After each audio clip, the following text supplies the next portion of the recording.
Good afternoon. This is Dr. Kimberly Burgess, Executive Director for Student Success here at the unsinkable Albany State University. Welcome to Extraordinary Voices with Dr. Burgess. Today we are speaking to the incomparable Mr. TaVaris Wilson, who is an alum of Albany State University, staff of Albany State University, administrator, faculty, everything at Albany State University.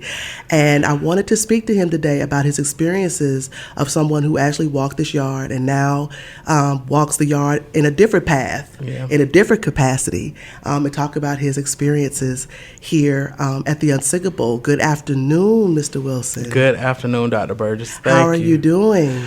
I am doing. I am doing, but all things considered, I'm doing well. It's the end of the semester. It is the end of the semester, and I think we're all feeling it. What has it been like? This semester has been interesting. I will say that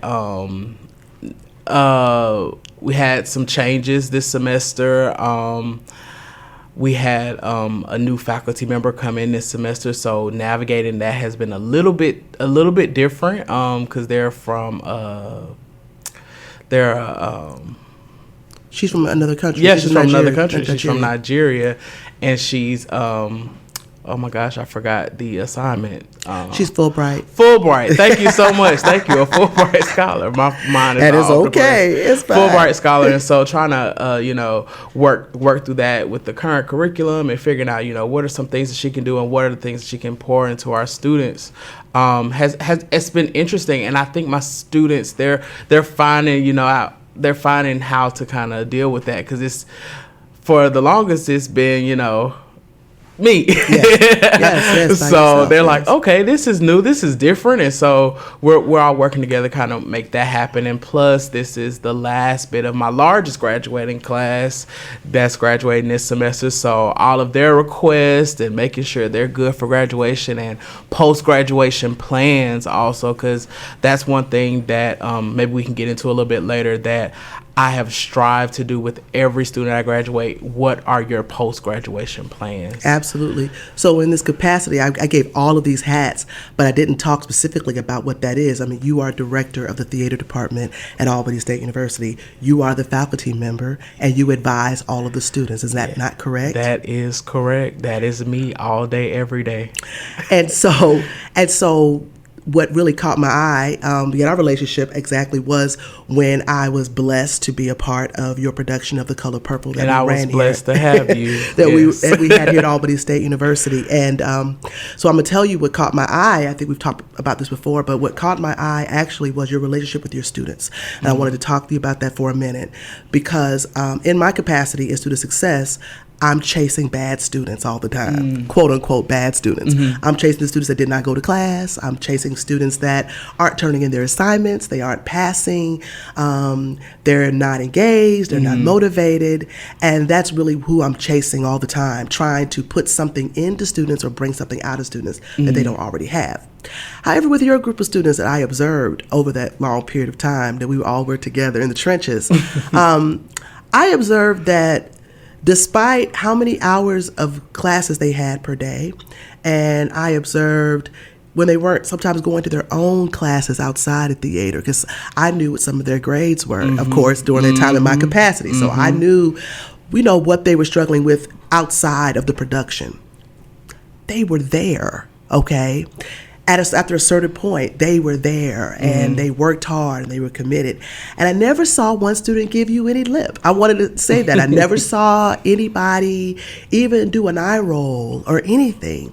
And so that's what really began to catch my attention about what was so different about these groups of students or how you approached them that other professors in other departments were seeming to have problems with. So we're going to talk about your path as a RAM in a minute. Okay, you were RAM. But I want to really talk about first this path as an instructor, how you approach your students, the craft that you're doing with them, and what do you think brings them to hours and hours of rehearsals, doing something over and over again, doing things they don't otherwise would not want to do. How do you think you get them to do that? Well, one of the things that all of my students kind of know, especially my majors, is that they call me their uncle. And some days that's the good uncle, some days that's the bad uncle. Right. But there's that respect, that mutual respect there, that I only want what's best for them. And they see that played out in so many ways, not only within class, but outside of class. In class, yes, I'm tough on them, right? Because I want them to get the understanding, get the material, right? And I want them to not only learn the material, but to learn how to get to certain things. I want them to learn how to critically think, like really truly think about these things, so you can make your own. You can start thinking about things your own way, right? Do you know them from the very beginning as freshmen, or are you just meeting them? Oh yeah. Does that make a difference? Most definitely. I think most of these students, unless they sometimes they get caught in the shuffle, but most of the time I get them their first semester. And so from theater appreciation on to their final directing 2 or senior seminar course, they're with me. And so I see their progression through every course that we're taking. And that one thing about me is that they know is that I'm not going to settle for less. As soon as you show me that you could do more, that's your benchmark. So I'm never going to, moving forward, I'm never going to accept anything less than that. So you're in the faculty meetings with your colleagues, and in the other majors and other classes, and I'm sure you are privy and you hear all the conversation that they have about their students and the frustrations that they're experiencing with their students. And not to criticize your coworkers, but what differences do you see as you observe them talking about their students and talking to each other? The differences between how they are approaching their work and the relationship with their students and what you do. Well, I think for me specifically is I always remain teachable. And even though I'm there to profess, quote unquote, to profess, I'm also there to learn from them, because they have things and they have a different sphere of knowledge that I don't have. And so how it relates, especially to the industry that I'm in theater, television, film, it changes every 3 seconds. You never know what's going to happen, especially we just came out of the actor strike. I had a meeting with all of my students the first day. Yeah. Okay, y'all, I know y'all hear about what's going on. Yeah. Let's start thinking about, is this something that's feasible? Is this something that's going to happen in the long run? So having those things and hearing their feedback on it, that helps me to know, okay, what are some of the things I should be doing with my students? How should I be approaching them? How should I teach them? Because it's a different level of care that I have to talk to them now, because not only are they stressed about graduating, but they may be graduated and not have anything to do. And do you think this type of relationship makes a difference? The fact that you were their faculty member, you're their professor, you're also their academic advisor, but also their career advisor. Is that a difference that you see between what you do and what you hear from your colleagues? Yes, I do hear from my colleagues about, my relationship with the students, about, they really, they show up to class and they, for the most part, they come and they're always there, they're engaged. And in the classes outside of my major, they see a difference because of their engagement. And I try, as best as I can for students to not only think of me as, yes, I'm your only professor in this realm, but these other professors have so much to pour into you. And one of my professors in undergrad told me something, and I never forgot it, was, I am here for you. So whatever you need from me, get it from me. Mm-hmm. So, all the knowledge that I have, get it from me. So I encourage my students every day, everything that I can give to you. If you need job opportunities, if you need more information on an assignment, if you need those things, I'm here. I'm always available. It may take me a little bit of time to get to you because it's 10 other people trying to, take some of my time as well. But always remaining available for them so they know that they don't have to do this alone. And like a surgeon, you still keep your hands wet. Oh. Is that right? You do perform as well. Talk about some things that you do. So I'm a lifelong learner, and I always want to stay current in the craft. That's been my main thing. And so my most recent project outside of Albany State, because aside from teaching and advising, I'm also producing shows and so for the university. But outside of that, My last performance was in 2022 at the Spring Opera House in Columbus, Georgia, where I performed in The Color Purple, the musical, and that was amazing. I enjoyed that experience. It was great. I saw it. It was great. I enjoyed that experience, and that was kind of like a full circle moment because I remember seeing the original production on Broadway when I was in high school, and then when I was in graduate school, I saw the revival, and then I auditioned numerous times. I could just never get it or never lined up. I was so excited. I auditioned and I got the part, and then COVID happened and it shut it down. So I was like, okay. So I guess it's not gonna happen. So came back again. I just got an email said, hey, we're bringing back The Color Purple. Are you still interested? Yes, I'm interested because I just love the story. I love the musical, so I'm really excited, and I'm even more excited that people get to see it in the movie version that's coming out this Christmas. So that is something that I've worked on. Prior to that, I've worked on numerous film projects. I'm slated to assist and direct and possibly be in a show in Seattle in the spring, a Sister Act the musical. We're gonna see how that kind of pans out with my schedule. But I never want to give my students outdated information. I'm still out here auditioning. I'm still talking to casting. I'm still out here going to dance calls. Experiencing rejection. Oh yeah, right. I'm still doing it. Yeah. So if I'm coming to class and I'm telling you these things, it's only because I have that firsthand experience. And so your passion for the craft transfers over to the students, Most does it definitely. not? Most definitely. We're going to talk about age for a minute, and that's going to come. We're going to come because I think that that's relevant to our discussion. And in that context, though, we're going to talk about your journey as a RAM because I think it has relevance to your age and also how you relate to the students. So you are an authentic RAM. Oh, yeah. I am not Albany born. I'm Albany bred, Albany State bred. But you are a walking, talking RAM. Is that right? That is correct. And tell us about your time here. When did you graduate from Albany State? I graduated from Albany State in 2013. I began here in fall of 2008. So people are like, wait, that's 5 years, you know? So my journey as a RAM is not a typical journey.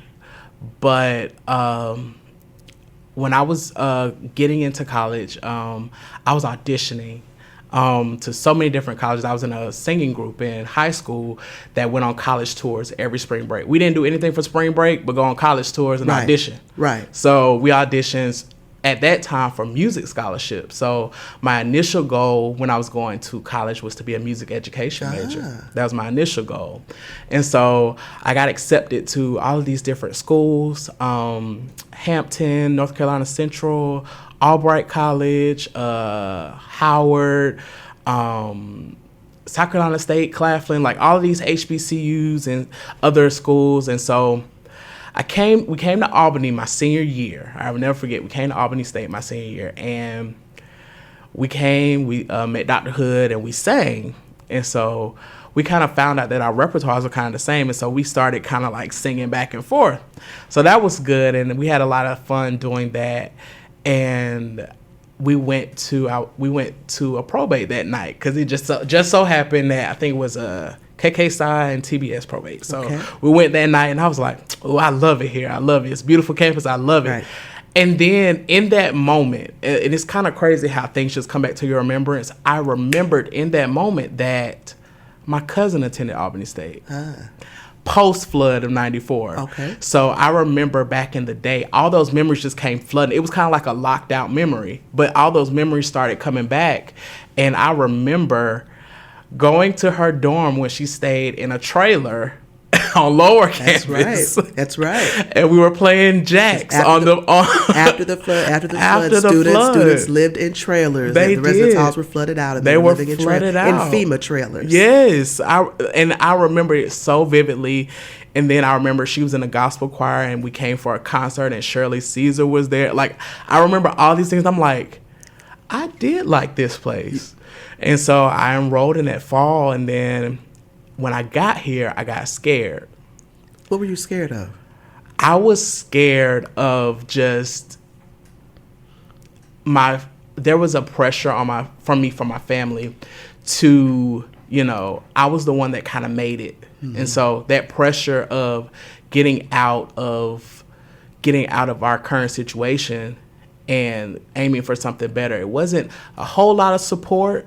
It was just kind of like, oh, go ahead and do good. Mm-hmm. It wasn't, like, oh, okay, we're going to help you through this. Right. Just go do something. Yeah, go do something. Go do something. It looked like you're doing some good stuff, so go do it. So I came and I said, music ed, I don't know. I'm just do biology because I was good in biology in high school. So how did you get from music to biology? I said, I was good at biology in high school. So I enrolled as a biology major. So I enrolled as a biology major and started doing it. I was like, okay, this is cool. It's fun, And then the spring of 2009, someone said, hey, you should audition for the ASU Theater Ensemble. I'm like, okay, I'll audition. And I got in. Mm-hmm. And not only did I get in, we did a show called Africa to America. And that was a show that we actually took to a competition in Dallas, Texas. That was my first time out of Georgia. Wow. And so I was like, oh, okay, so they go on trips. Okay, yeah. I was the person in high school that joined clubs that went on trips, like FBLA, FCC, because they went on, I was out of school. So I was like, oh, they go on trips. And so I was like, I think I like this. Right. So I continued on with theater ensemble while still maintaining, being a biology major. Uh-huh. And I just noticed I would just spend more and more time with theater ensemble. With your people. Yeah, time with your people. More time with theater ensemble than I would spend, focusing on biology. Even though I could do the work, it was just like, it just didn't interest me. And I finally, my junior year, I did that up until my junior year, going back and forth. Wow. My junior year, and I said, you know what, it's time. At that time, my then director of theater, Dr. Wendy Coleman, she had transitioned from ASU. To the other ASU. Her ASU, her alma mater. Right. So I said, you know what, it's time for me to make that change. And once I made that change in fall of 2011, that was the best decision of my life. I think your story is important because so many students often feel stuck in their current path. So I spend a lot of time with students convincing them, which is ironic, to in a way accept your birthright. Having permission to accept the talents that you were born with, natural talents being born with. So talk about as you were struggling between biology, and I'm sure that can I get a job with this was going in your mind. Oh, yeah. What gave you the confidence to go ahead and go with what your path had been telling you the entire time to do? What finally gave you the confidence to say, I'm going to be okay when I do this? Dr. Wendy Coleman. So you had an advisor. Yeah. And she said one thing. She used to tell us, because she was our advisor for gospel choir as well, but she said one thing, and she would say it often, your gift will make room for you. And as soon as I leaned into that, my gift just really, it put me in places I thought I would never be in. And one of those places is here at Albany State University. Like this was never on my trajectory to just come back here. And, being here has been so fulfilling. But the gift that I have that I kept running from because of, oh, you're going to be a doctor, you're going to be this, you're going to be that, outside expectations, it made room for me. That gift that I had of entertainment, of singing, of acting, of digging deeper into myself and portraying that to other people, that made room for me in so many different arenas. And because it made so much room for me in undergrad, that competition that we went to, I was winning awards at the competition. So I was like, maybe this is where I need to be. So you were getting verification and validation for your gift. Right, for the gift. And so I'm like, I've heard that I was good at this, but there are other people outside of who see me from day to day that are like, yeah, he's good at this. And so once I leaned into that, I'm like, yeah, this is where I need to be. So when you graduate from Albany State, you decide to go to grad school. Oh, yes. Where did you go and what do you do? So when I graduated from Albany State, grad school works a little bit different for people who want to go into acting. You have to audition to go into graduate school, because those type of degrees. I have a terminal degree, an MFA in acting. It is a terminal degree. So that takes a different route. It's not just you fill out an application, you do the GRE, you do this. On top of all of that, that's right. You have to audition. And I went to a large, what we call a cattle call audition, where it's just thousands of people. At which university was this? This was actually, it's a organization called URTA, United Resident Theater Association. Okay. So it is hundreds of colleges all in one place. Okay. And so that's the beauty of it, that you get seen by hundreds of colleges. Now, back then, you had to pass a screening. So we had ridden a bus. We still had we had a good relationship with Alabama State because of Dr. Coleman. Right. So we both got on the bus together, and we just rode up from Montgomery up to Chicago. And you had to go through a screening audition. That lets you know if you could even get in front of the big schools. I passed the screening audition. I said, okay, all right. So, these are schools like Brown, Yale, Harvard, NYU, Florida State, like all these different schools. And so, did my audition, and I think I got like one callback. University of Florida. So, auditioned for them, went to go talk to them. They were like, oh, yeah, we really like you. We think you're good. I said, okay, cool. So they were like, okay, just send an application and you're good to go. There were other schools at another hotel like 2 blocks away. Right. I said, you know what? Let me just go see what's around here. And so I ended up going over there. I talked to some people from Texas Tech, Regent University, and some other schools I can't remember, and some acting studios in New York. Right. And so went to talk to them, got to know them. They were like, yeah, just fill out an application. We like your vibe. We like the package that you gave, because it's really like you're giving out your headshot and your resume like candy. Right. I had like 300 packets that I was just... So you already were prepared. I was prepared. I was prepared. I had backup monologues, backup songs, like whatever y'all need, I'm here. Preparation. Right, yeah. And that's one thing. Opportunity and preparation. Opportunity and preparation. Because the opportunity may come, but are you prepared for the opportunity? And that's a T-shirt. Yeah. That's a T-shirt right there. You got to be prepared when opportunity and preparation meet. And what school finally did you land? I landed at Regent University. Okay. And the reason that you go through all of these different steps is because all of these programs are fully funded. Mm-hmm. So you're going to school for basically free. So it's very competitive. I'm not only competing with students coming out of undergrad, I'm competing with people that are already in the industry, people who have been in the industry for years. So I remember when I got to Regent University, there was a woman in a cohort above me. She was 43. Wow. 43.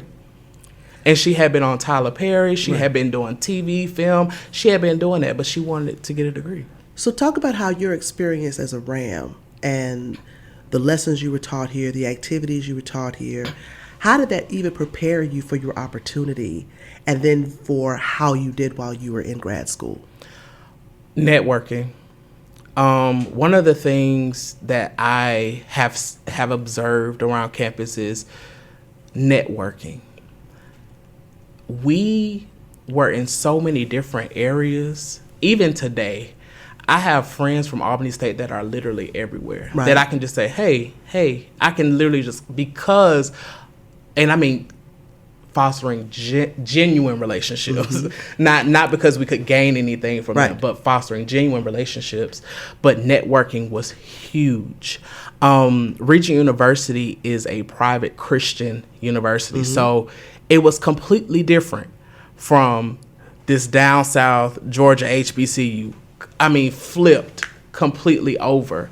And so, was it predominantly white? Most definitely, most definitely. And because of my experience there, it made me question for a small moment my blackness. In what way? There were there were numerous times where, well, I'll just talk. The entire time that I was there, we never did a black play. Even though my cohort had the highest number of minorities that they had ever had before. And still, they did not do. They did not do a black play. The one play that they did do, the musical, which we did somewhat protest, was Big River, where all the black people were made to be slaves. And because we were on scholarship, it was frowned upon for us not to do the show. So that's when me as a person, I kind of stood firm and said, you know what? Get what you need from this and never return. Get what you need. I got what I needed from that specific place. Right. That is so interesting. I'm going to let you continue in a bit. That is so interesting because we come across many students, and persistence and resilience is something that we have to work through quite often. And also talking with students about getting what you need even when the conditions are not optimal for you, even when you don't get along with the professor, or you don't like classes being on the West Campus, or you don't like it being at 8 o'clock in the morning. You know, getting what you need from the experience and excelling no matter what. So you come from an HBCU, predominantly black. You go to this where you are taught, a model of resistance. I mean, as a people, we're taught struggle and resistance and protesting and all of that. You go to this situation, perfectly legitimate reason to dislike the whole situation, and perfectly legitimate if you all had just sat down and said, we're not going to do it. Perfectly legitimate. What still within you compels you to continue on throughout those conditions that are not optimal, that you don't believe in, that you don't want to do? Why do you feel it's important to keep going? Life isn't always convenient. It's just not. It's just not always convenient. And sometimes, like I said, you have to, sometimes in the midst of trouble, there's a lesson in there. And you have to get the lesson. You can't run from it, but you have to get the lesson. And that's something that when it comes to students, it may not be something that you're passionate about. It may not be something that you're like, okay, it's dragging. This class is not good. This professor is not. I don't really vibe with this professor. I don't like the way they do things. But there's something that you can take out of that. Absolutely. I promise you, if you look hard enough, and you may not get it today, you may not get it tomorrow, but you're gonna get it some years later. And there was one. Dr. Jolly. Dr. Stephanie Harris Jolly. Dr. Stephanie Harris Jolly. She told us one thing in a student leadership retreat. Do you do the right thing or do what is right? That did not settle into my spirit until I was 30 years old. And it just clicked. It clicked in that one day. She would say it all the time. I'm like, what are you talking about? What are you talking about? Right? And then one day it just clicked. And so I really encourage students to continue pressing on. And I get it. It's hard. It's different. And we don't like change. We run away from change, especially when it causes us to be uncomfortable. But I live and I work in an industry where I have to be uncomfortable every day. You were Every day. prepared. You feel like you were prepared for that. Yeah. Yeah. So you after you go to grad school, did you come directly back to Albany State University? Oh, no. I worked in Virginia Beach for a little bit. That's where the school is located, in Hampton Roads area. I premiered a new musical at one of the local theaters there by an off-Broadway composer. So that was great. Yeah. I was the only one of my cohort to have a job right after graduation. Wow. So that was good. I was really excited. And then that summer I went to Augusta just to kind of decompress. Went back home and just to decompress, and I ended up getting called for some background work on the show Underground, which was on I loved that show. oh my gosh, what's WGN? WGN Underground. WGN. I loved it. That show. I loved it. It was so fun. And then I got that call, and then I got another call, and this was for something I was like, okay, let's see. And it was working at Six Flags, not as like a ride operator, but like as a performer. And I was like, okay, sure, let's do it. Yeah. And so I did it because I had never gotten, the theme park aspect of things. So I'm getting out of grad school. I've premiered a musical. I've done some TV work, right. And I'm working at a theme park. Okay, cool. Okay, I'm starting to kind of get my hang of it. And so then right after that ended, someone called me and said, hey, we want you to direct a musical. I said, what? Like, for money? Like, for money? They're like, yeah. We want you to direct a musical. Where? Like, is this like a church or something? They're like, no, this is a theater. Like, I'm like, oh, okay. Yeah. They're like, you have an MFA, like you have some experience. I'm like, sure. Okay, man. Let's do it. And so I ended up moving to Columbus, and I worked at the Liberty Theater in Columbus, and I directed Black Nativity. Wow. And that was my first professional directing credit. And I was just like, so I'm glad you went there, because now we're going to talk about age. Okay, now we're going to talk about age, because I think age is important. Because you're in all of these leadership positions, mm-hmm. You're doing these things. But for somebody who's 103 years old like myself, you are a baby. And so how do you approach that? You don't have to say how old you are, but you are young, okay, comparatively in the industry. Yeah. I'm going to say it like that, comparatively in the industry. Yeah. And so how is that going out into the world? You have a degree from an HBCU, okay? That's also on your vita with all of your other things, and we know that in reality, people look at that as well, right? So you have a degree from HBCU in a world that devalues the degree from an HBCU. Yeah. And you're young, and you're Black, okay? So talk about being a director, telling other people what to do who have more age and seniority and experience and all of that. How do you approach that? And how is it your advantage or disadvantage when you're working with your students?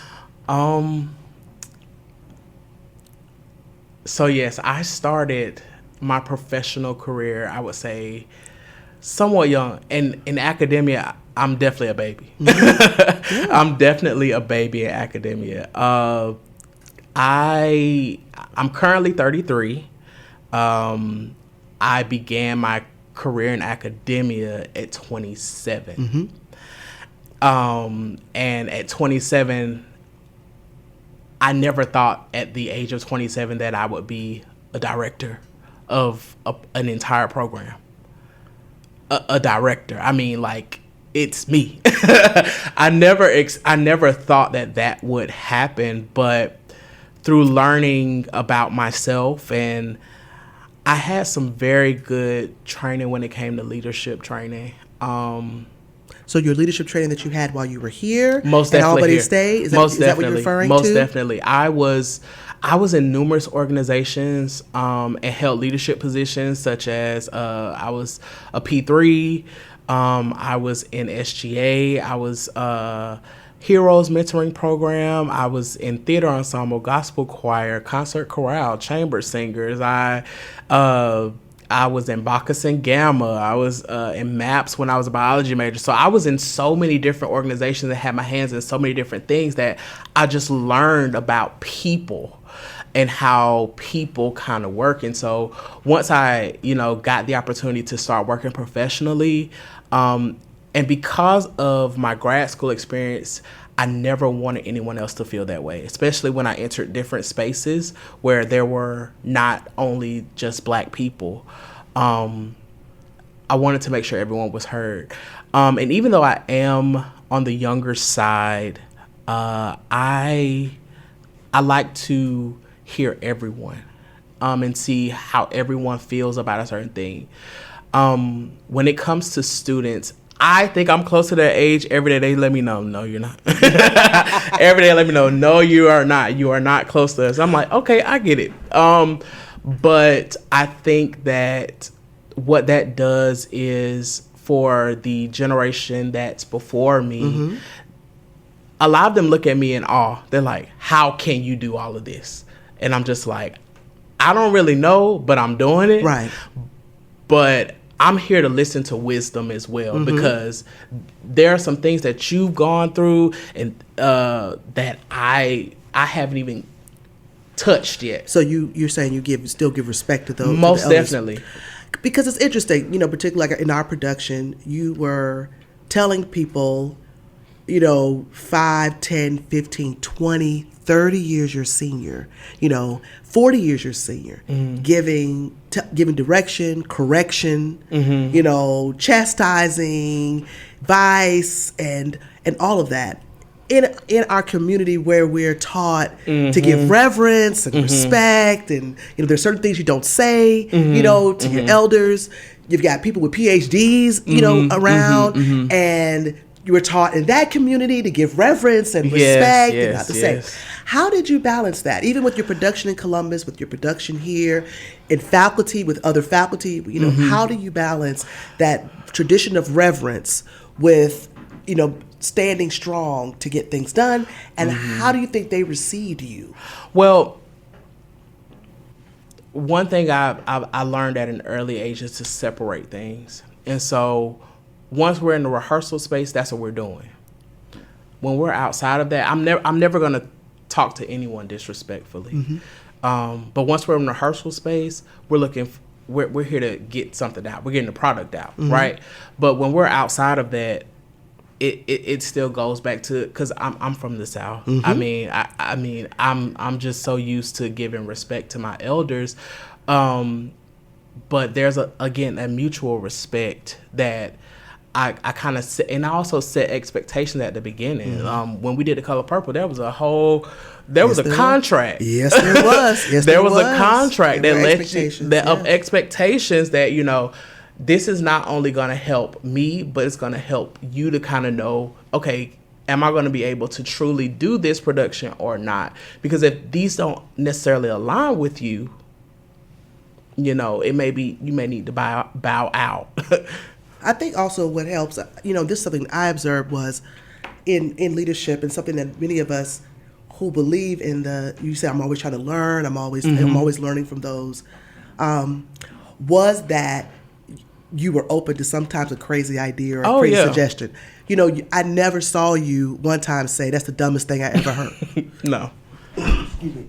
You would always, you would listen, and I don't know, maybe this is why we can't do that. This is why we can't. You'd always provide a reason, as to why you can't do that. But I thought, and the reason I brought up that, the age and the balancing, is because so many of our students, particularly in this generation, my observation, often have difficulty with this, I'm just going to give you respect just because. And so what I saw, observed in you was, I'm giving it, but I'm also getting something back, because leadership is something that people give to you, actually. The ability to tell people what to do, those people give that to you. They say, I am allowing you to tell me what to do. And so if I give you this respect, and I let you have your crazy ideas, or I do whatever, in return, you see me as equal and somebody that you're going to follow. Definitely. Going to follow. And I just thought that was an important lesson for for young students who I'm often talking to, who have difficulty just kind of giving respect to elders and giving respect especially when they disagree. Oh yeah. And there are certain times, but I know specifically with The Color Purple, I wanted to make sure we cultivated a space where people felt as nothing was off the table. Like nothing was dumb. Nothing was just so outlandish that we couldn't even sit down and talk about it, because that's how ideas are stifled. Yes. Because people just, oh, that's just dumb. Understand what they're saying. It may not make sense to you by them saying it at first, but you really have to sit down and say, okay, let's really kind of dissect it, right? And kind of figure it out. But when it comes to this generation of students, something that I've observed, kind of what you're saying is that, they don't show me respect, so I'm Absolutely. not gonna I hear that respect all them. the time. And so it's not. I'm not just gonna give it. Yeah. But in the same vein of you saying I'm not just gonna give it, how are you meeting that, right? Mm-hmm. Hopefully, I'm not saying everyone won't be working for themselves. Everyone won't be entrepreneurs and things.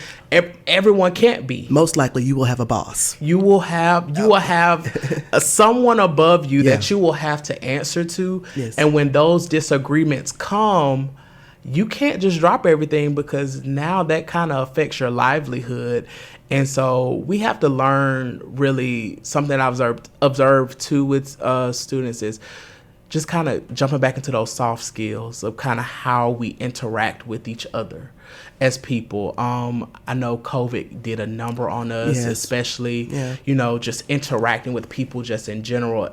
We don't really talk to each other as much. And so now that we don't talk to each other, we kind of don't know how. Right. So that sense of equality that you established as a leader among the cast, and like I said, you had people of different ages and generations, people of different academic statuses, within, people with more and less experience, in theater, but there still was a sense of equality. So how is that important in as far as your values as a leader, this sense of equality among all of these people? And was that helpful? Did you learn that here? Did you learn that leadership, or was that a personal value you brought with you? I think it's both. I think I learned it here, but it is a personal thing about equality and of just being, having people. Everyone can bring something to the table. If you're here in this room, if you're here in this class, if you're here on this campus, you can bring something to the table. You have to find the right space for it to be heard. Is this a trait of the visual and performing arts, this equality? Is it something that you find there that you don't find maybe in STEM or social sciences? I think so. I think when it comes to collaboration, you find that a lot, especially in visual and performing arts. With The Color Purple, that was one of my main goals. When I started casting The Color Purple, I wanted the Color Purple at Albany State to be a showcase of the entire university, Albany State University. So not only were there students, there were staff members, there were faculty members, there were alumni, there were every bit of Albany State University was represented within that production. And so I wanted people to see that so they could say, oh, wow, we have this. And everyone in that production was not a theater major. That's right. Everyone was not. Present company included. No, everyone was not a theater major. And when we talk about collaboration, when we talk about bringing things together, when we talk about experiential learning, when we're talking about working across the lines between STEM and in the arts and figuring out those things, for me, in my mind, a production brings all of that together. It literally brought everyone together. We had health and human performance majors, nursing majors, theater majors, music majors, criminal justice, political science, graduate students. We had people from all walks of life, administrators in the community.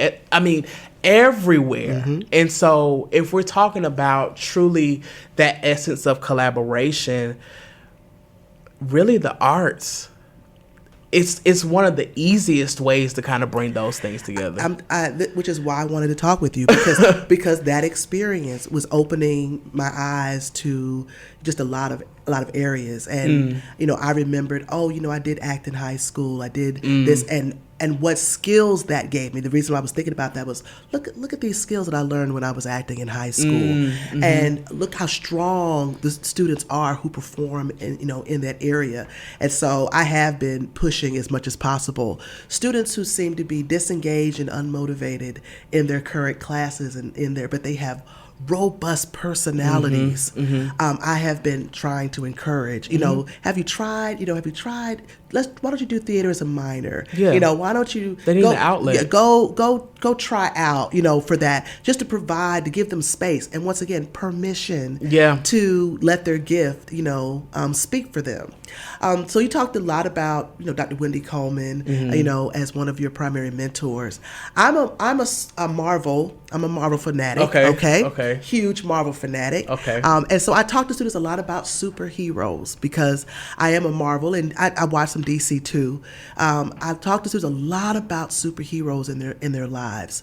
When you think about your life and your career or where you currently are, who would be your superhero?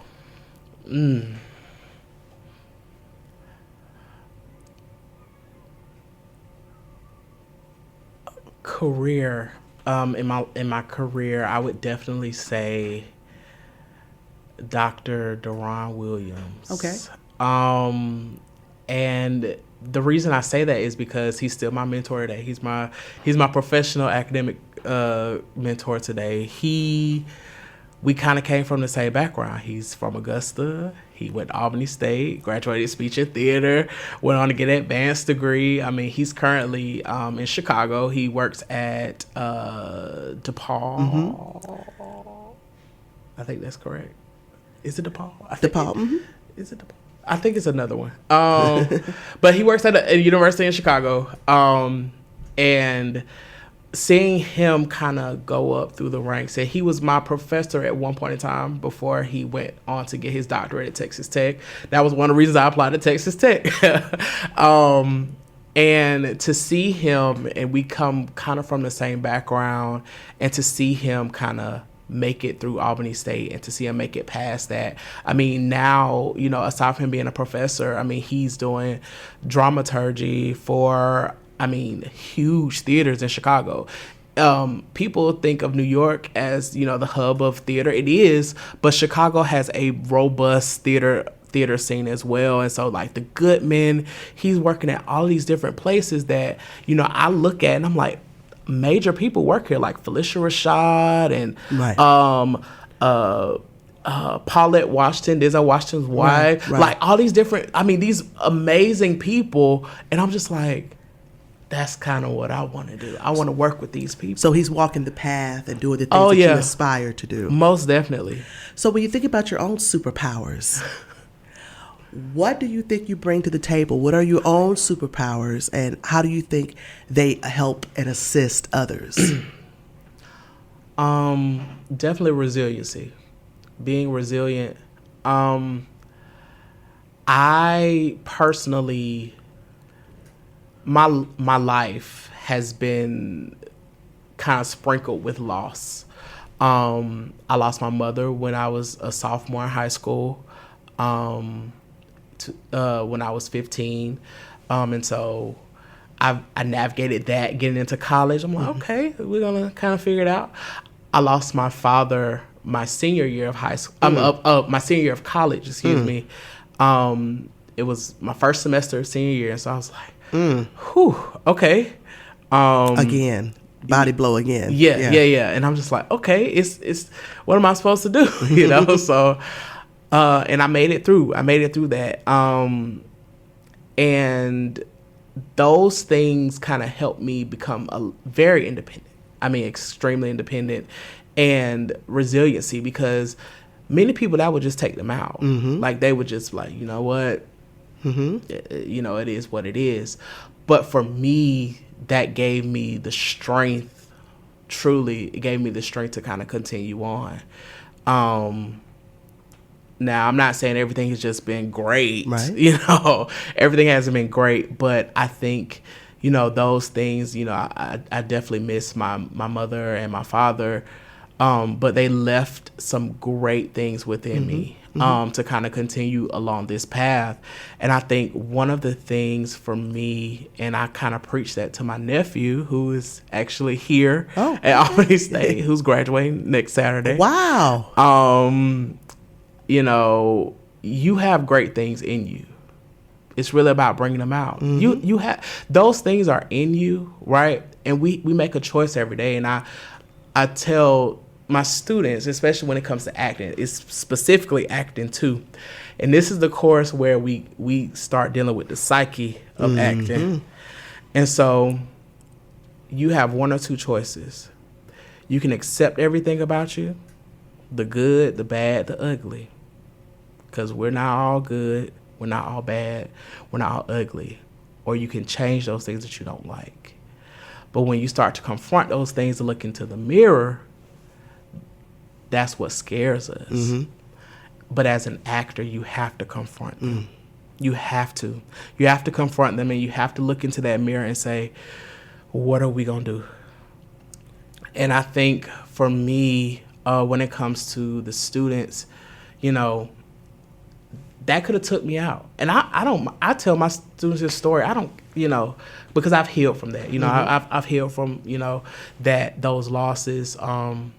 It's still a continuous healing journey, but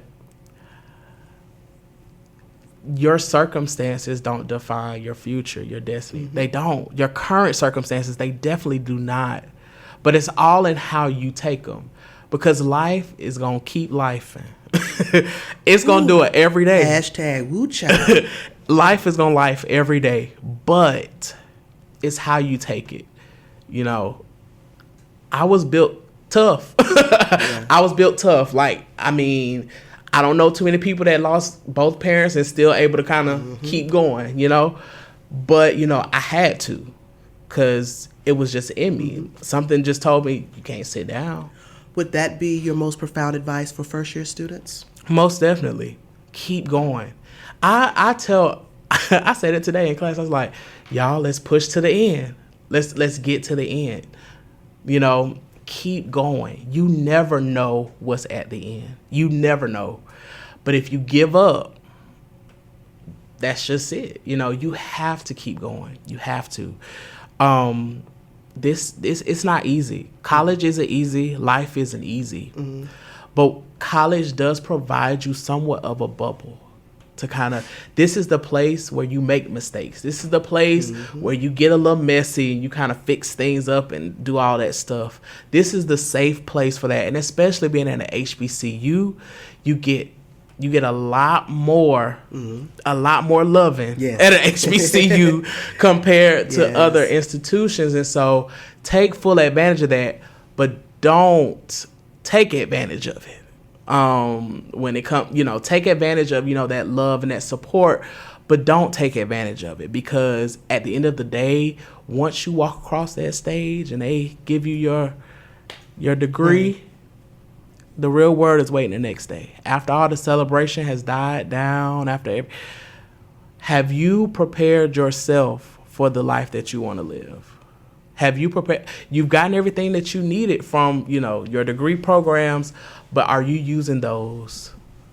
Are you prepared to take that next step? So take advantage without taking advantage. Oh, yeah, most definitely. Mr. TaVaris Wilson, it has been an absolute pleasure thank you. Talking with you. We could be here till listen. the cows come home, talking about our favorite things. Oh, yeah. I am an Oscar-winning actress in my mind, okay? You are. I am an Oscar-winning actress. She stole the show, y'all. Oscar-winning actress in my mind, and I have truly enjoyed. I'm actually can't wait for the next adventure, even though I keep telling you I'm not going to do it. I'll see you at auditions. Yes, you'll see me at the auditions next year. You will see me. I want to thank Mr. TaVaris Wilson, who is the director of theater at Albany State University, who is a proud Albany State University alum, a shining example of what the unsinkable and indestructible Albany State University can produce and has produced and will continue to produce. Thank you, Mr. TaVaris Wilson. You are an extraordinary voice at the unsinkable. Thank you so much for joining Dr. Kimberly Renee Burgess at Voices of the Extraordinary. Have a good evening. This podcast is recorded, produced, and edited in the WASU FM studios on the Albany State University campus. I am your host and producer, Dr. Kimberly Burgess. Thank you so much for listening. Go Rams!